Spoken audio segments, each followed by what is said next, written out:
I was in New York after I left Utah on a kind of blacklist. Um, and I was a fish out of water. I had to be told I was singing folk music.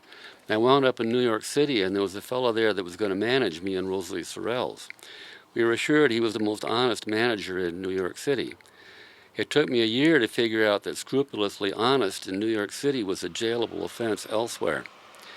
And I bailed out on that, and I realized that I was that I would no longer own what I do. I was a good wobbly. You need to own the means of your production. I would have to abdicate most of the creative decisions to non-artists. And I said, I'm not going to do that. I decided that I would learn the trade. The trade is a fine, elegant, beautiful, very fruitful trade. In that trade, I can make a living and not a killing. And that was very important to me, to make a living and not a killing, to learn to live reasonably well, but um, I found a world of folk music. I found folk music societies all over the country, little singer circles, little program here, Spirit of the Woods in Manistee, Michigan, what have you.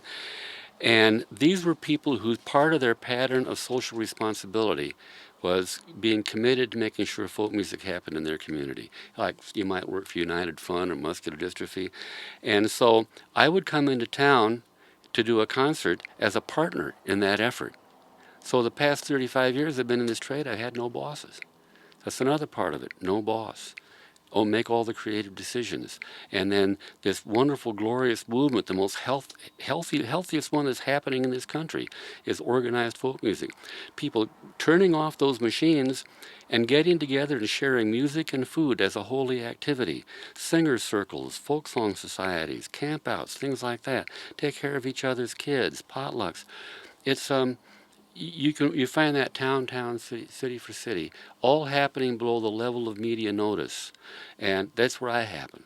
That's where I want to happen, below the level of media notice, off of their radar, and create this world that's apart, but which, as I say, if we're patient and continue to build and to do our work in place, we will no longer be the margin. It will no longer be the alternative. The late Johnny Cash and you.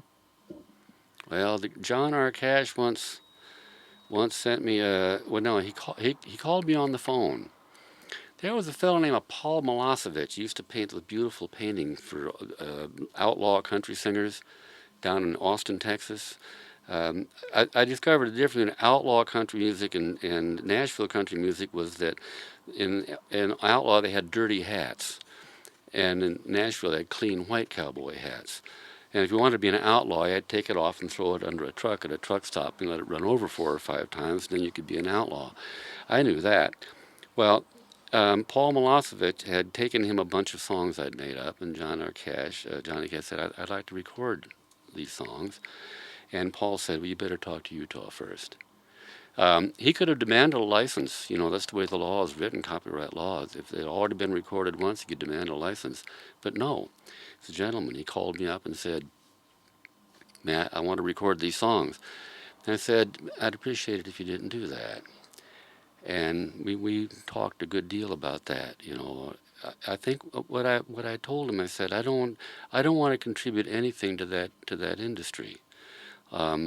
I can't fault you for what you're doing. I admire what you do, but I can't feed that dragon. I'm not going to feed that dragon. And of course, he and other people said, well, think the money that you'd make, you could put it together in any cause you wanted.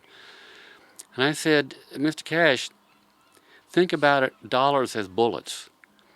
And the ragged band of revolutionaries meet on the field with the general of the army, and the general says, we're going to divide up the bullets. I'll take 7 and you'll take 3, and then we'll fight. Who's going to win?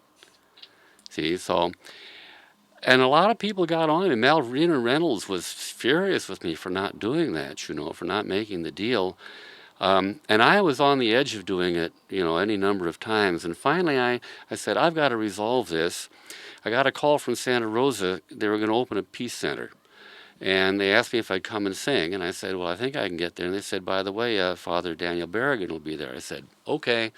And I went over there so I could do the show, but also so I could ask him, Father Berrigan, say, what do I do in this situation? Would you have any advice? And so I told him the story backstage, and Father Berrigan said, all he said was, oh yeah, they'll always tell you how much good you can do with dirty money. And he walked away. So, okay. I called and said, no, no, don't do that.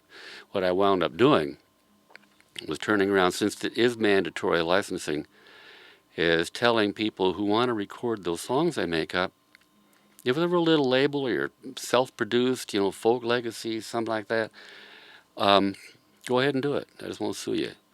And if somebody does demand a license, and gets it, like so the industrial strength performers, I've set up a non-sprinkling trust called the Buskers Fund, and the money, I don't even see it, just bypasses me and goes into there for people for medical relief for over-the-road folkies who can't get health insurance. I don't want to make money writing songs. There are people who make money writing songs. I can't fault that. I'm an anarchist. I don't make rules for other people. I make rules for myself. And it's also a kind of penance for what I saw and felt when I was in Korea, and that's where we started, isn't it?